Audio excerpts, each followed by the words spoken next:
बिस्मिल्लाहिर्रहमानिर्रहीम। अस्सलामुअलैकुम फ्रेंड्स, मैं हूं ज़ेब और आप देख रहे हैं traveller 777। Welcome to our YouTube channel.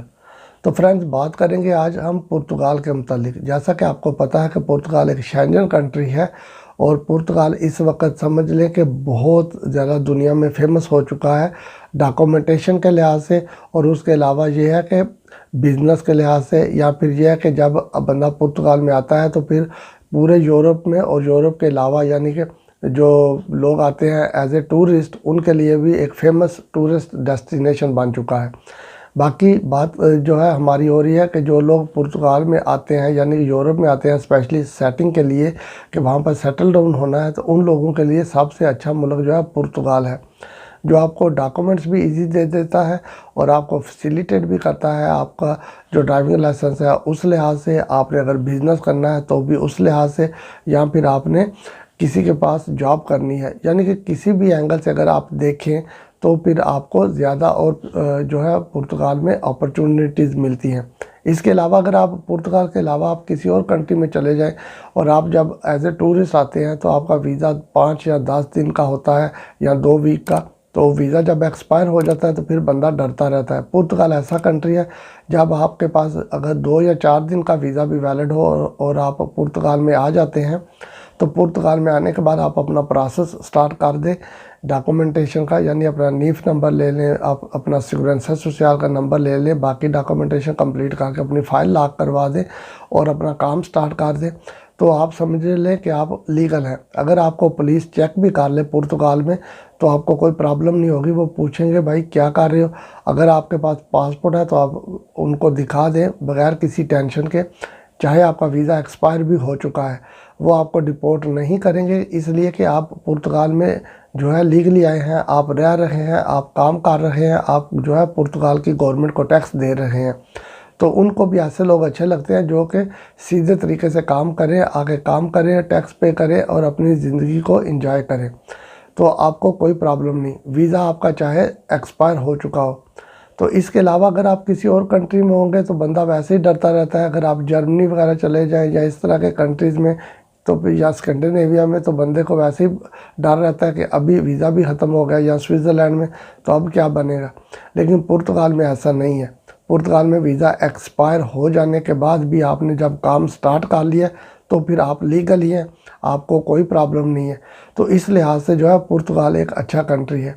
और बाकी जो पुर्तगाल में डिपार्टमेंट है फॉरेनर्स को डील करने वाला, यानी सैफ, सर्विसो दे एस्ट्रेंजरो फ्रंटेरा, वो भी अच्छा डिपार्टमेंट है, यानी लोग अच्छे हैं, उनके बड़े अच्छे तरीके से डील करते हैं फॉरेनर्स के साथ।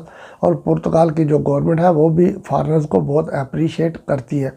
इसकी 10 मिलियन पॉपुलेशन है पुर्तगाल की, ये इतना बड़ा कंट्री नहीं है, लेकिन ये है कि ये जैसा कि मैंने वीडियो की स्टार्टिंग में बताया कि ये अभी फेमस बहुत ज़्यादा हो चुका है, तो उस लिहाज से जो है अभी दुनिया में लोग इनको भी जानते हैं, इनका भी नाम है, तो इसलिए। और शेंजन मेंबर भी है। शेंजन मेंबर जो है, जो कंट्री होते हैं, आपको पता है कि वो बहुत स्ट्रांग कंट्री है। ये बेसिकली 26 कंट्रीज़ हैं जिन्होंने अपना एक पैनल बनाया हुआ है, जिनका एक एग्रीमेंट है आपस में। तो ये यानी कि जो पुर्तगाल है ये भी उन 26 ममालिक में से एक है। बाकी फ्रेंड्स, अगर आप पुर्तगाल में आते हैं, आप आके काम करते हैं, टैक्स पे करते हैं, एक दिन आएगा कि आपको रेजिडेंस कार्ड मिल जाएगा।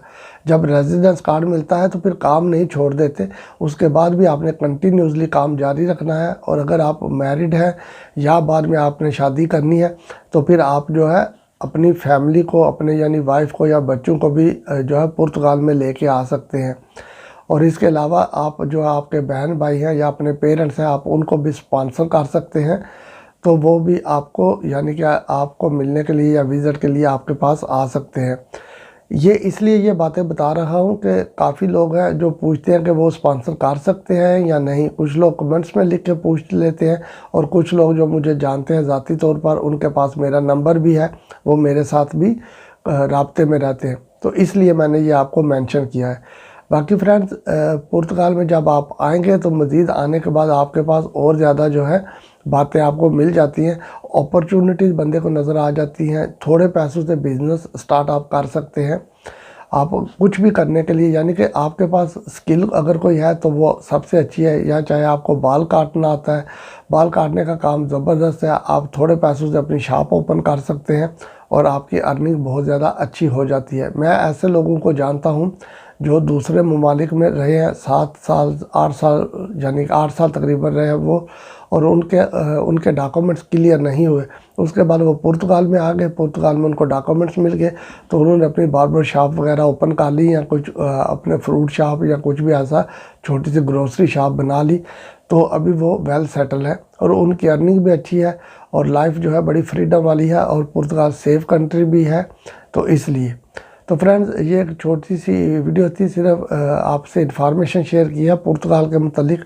अगर आपको वीडियो अच्छी लगे तो चैनल को सब्सक्राइब कीजिएगा, वीडियो को लाइक और शेयर कीजिएगा। अपना बहुत सा ख्याल रखिएगा। फिर मिलेंगे किसी नई वीडियो में किसी नई अपडेट के साथ। तब तक टेक केयर, अल्लाह हाफिज़।